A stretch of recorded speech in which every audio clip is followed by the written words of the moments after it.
So, Kenneth, first of all, welcome to the inaugural episode. Wow. Another new beginning. Another new beginning. Kenneth, you've had a really interesting professional career. Could you detail a little bit for us about that now? Yes, sir. Professionally, in my education, of course, I was a certified public accountant with the firm of Deloitte Touche. I worked in Atlanta, Georgia, transferred to Houston, and ended up working all over the United States, primarily with public companies. And I love the stuff that you do, Tom Fox, when we're talking about compliance. I think that's the reason you and I met and we hit it right off because, public accounting is all about compliance. Well, we could talk about internal controls all day and probably put an entire audience to sleep, but that's not what we're here to talk about. Okay. We're here to talk about this phase of your career where you have embraced the policy, not policies, you've embraced the entire story of Zig Ziglar and the examples he's brought forth on how individuals can strive to become their own best version of themselves. But you've taken it a step further. You've kind of refined it down to Kenneth's. Yes. So tell us a little bit about how you got to gumption. Okay. In 2015, um, my wife of over 25 years, she came and she said, I don't want to be married anymore. So in my book, I talk about what I call the dastardly D's. You got divorce, you got disease, you've got disillusion, you got disruption, you got death. And all of these things happen to people in their life. So I call them in the book dastardly D's. They are things that will change your life. And one of the great words about that is that I call them a black swan event.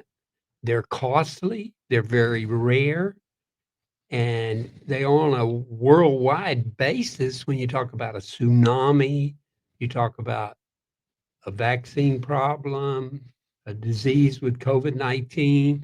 So those are black swan events, and that name comes from black swans are very rare unless you're in Australia. In Australia, they have plenty of black swans. In the United States, currently, I think there's only 6. So in 2015, that dastardly D, ABCD, came to me, and I was once again devastated. I was totally, totally shocked. But I started doing some reflection, started thinking about where have you been? What have you done? How did you get here? And where do you want to go? And through the reflection period, spent a lot of time alone, reading and studying, and of course, praying. And then I ran into some people from Zig Ziglar Corporation.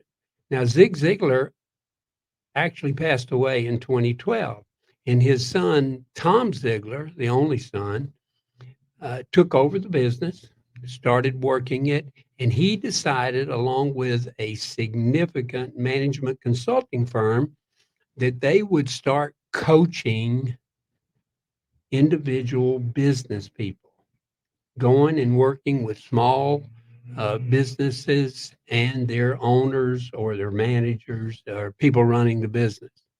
And I actually compared the program at Ziegler to the other great inspirational guys out there like John Maxwell, Brian Tracy, Jack Canfield, Tony Robbins. I looked at all those guys and I asked myself the question, Kenneth, who do you really want to be?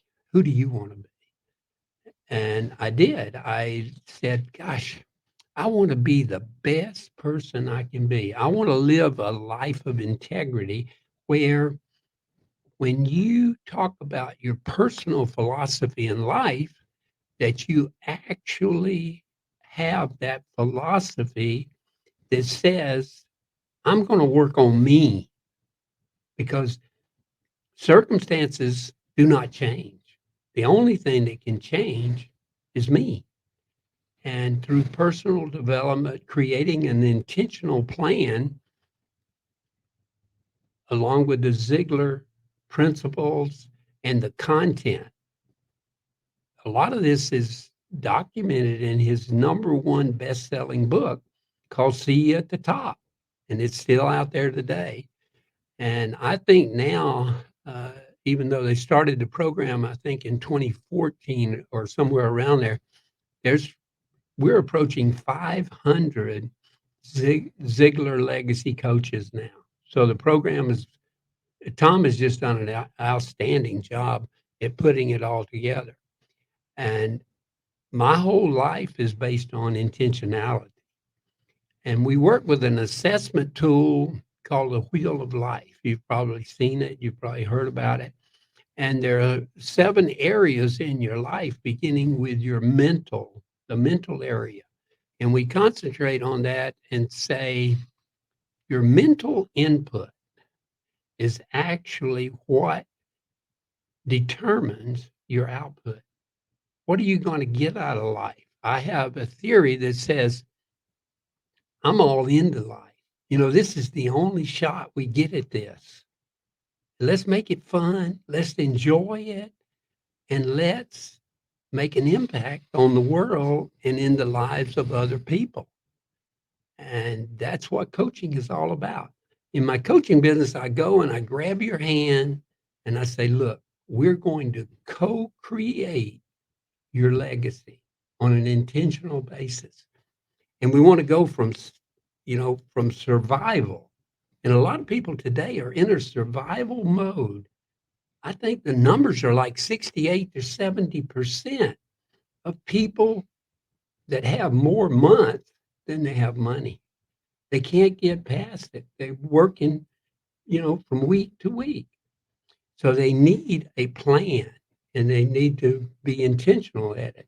And on the financial spoke in that wheel, we use a lot of Dave Ramsey stuff. So he says, name every dollar, get on a budget, get out of debt.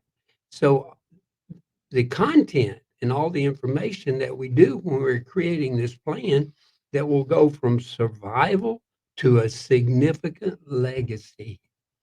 What are they going to say about Tom Fox 150 years from now? How did he treat his grandchildren? Are they going to be able to say, gosh, Grandpa Tom, he took us down to the river and we were fishing, but, he never caught any fish.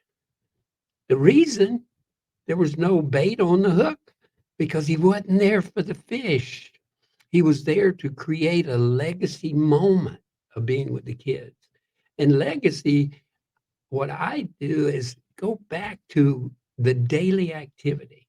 A daily activity that creates legacy could be maybe your little kids. They're going out the door and you say, Joey, it's going to be a great day. Have a lot of fun. Enjoy your day at school. You can do this, Joey. Or maybe it's because you write a little note and you put it in there and you say, Joey, I love you. All right. Do it every day, every week.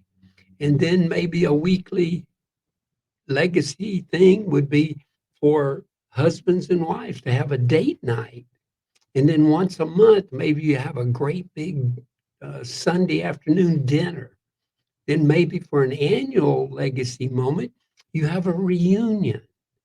But the thing is, you're working on that life, that legacy, well-meaning, well-balanced.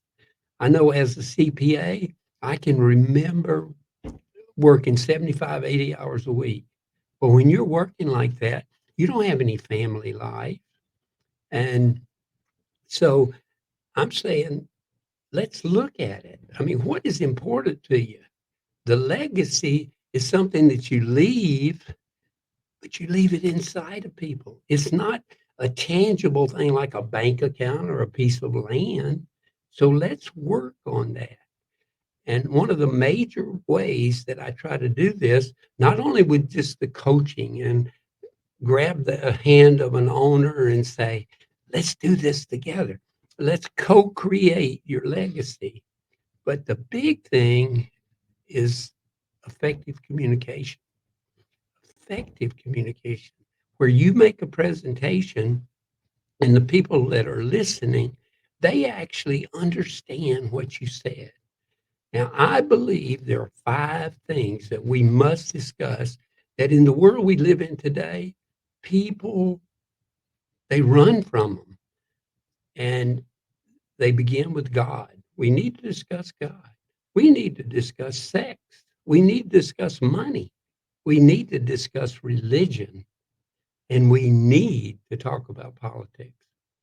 And I call this the great debate. Now, when you go in to have these kind of critical conversations, you cannot react to people and point the finger at them and blame them in any way.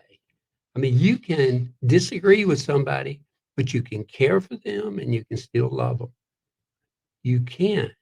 Now, when you can start these conversations by creating this atmosphere where there's camaraderie, there's fellowship, you enjoy being together, and you don't start a drama triangle, you don't start a blame game.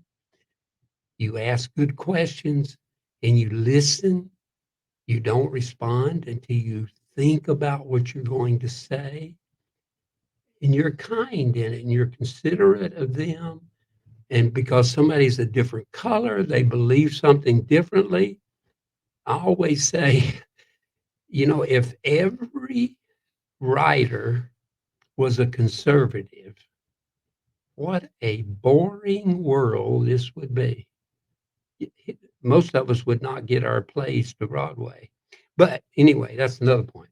But communication is so important. And I think that I've learned a great deal with it in trying to deal with a lot of my coaching clients, just working with them and asking good questions, thoughtful questions, and digging out what their real problem is. It's been said that it takes 12 to 15 minutes before you can actually get to the truth, because most people want to show their best behavior. They want to show how good or how, whatever they feel about themselves. But we're all hurting. We've all got baggage in our life and we've all got situations that need to be handled. And so effective communication can do that if we create the atmosphere. And all leaders need to create the environment and the atmosphere to be a great example for their families and a great example for their employees. And so I think the 2 major things is to be intentional in what you do. Have your dreams. I mean, what you really want in life, write them down and set some goals. And then make sure you have a positive attitude and write down a detailed plan. And then look at your value and other people's value. In other words, it's everybody has something great that they want to do. But a lot of people don't know how to get to their purpose and do not understand why we're actually here. And so from studying and always, always continuing to learn, and we learn from people, we learn from books, but we need to stay curious. How does that work? Tom, tell me how that works. And I just think that we can get to a point where we can have these discussions and we can get to a place where there's not as much division and the camaraderie and the community that we could create. I think if we could get down and have these kinds of conversations. And I do that through the book, the Circle of Gumption. And the important word there, I mean, I think gumption is like a superpower, man. That's a superpower. But the important word is circle. And you know that a circle has no division, has no beginning, has no end. And that circle actually stands for integrity. And the big thing that we see as a circle is a wedding ring where there's vows and there's covenants that have been said. And of course, 1 out of every 2 marriage, or 50%, ends in divorce. But if we would learn to remember those commitments that we made and don't, it's people seem today, they don't want to work at anything. They just want to give up, walk away. And, the amazing thing to me is about the number of people that are impacted in a divorce situation. And of course, I've gone through a lot of that as far as uh, the effective communication, and I do a lot of mediations, and especially for divorces. And the big thing with my accounting background is they always want me to do is to work on, assigning the values, to personal property and especially businesses and stuff like that. But I think a big thing is the communication. Well, Kenneth, unfortunately, we're near the end of our time for this episode. But before we leave, our listeners wanted any more information on yourself or really any of the topics you've touched on. What would be the best place for them to go? Well, they could go to my website, and we are working on that, and it'll be updated here soon. But right now, it's croneal.com, which is KRONEAL.com. You can go there and you can check out the belief systems and some of the things that we've done. And you can leave a comment there, or you could send me an email. I love emails. And of course, you can give me a call. The email address is merger@windstream.net, and telephone number is 830-285-7010. Well, Kenneth, I look forward to continuing this conversation. Thank you, sir. I've enjoyed being here. Thank you so much.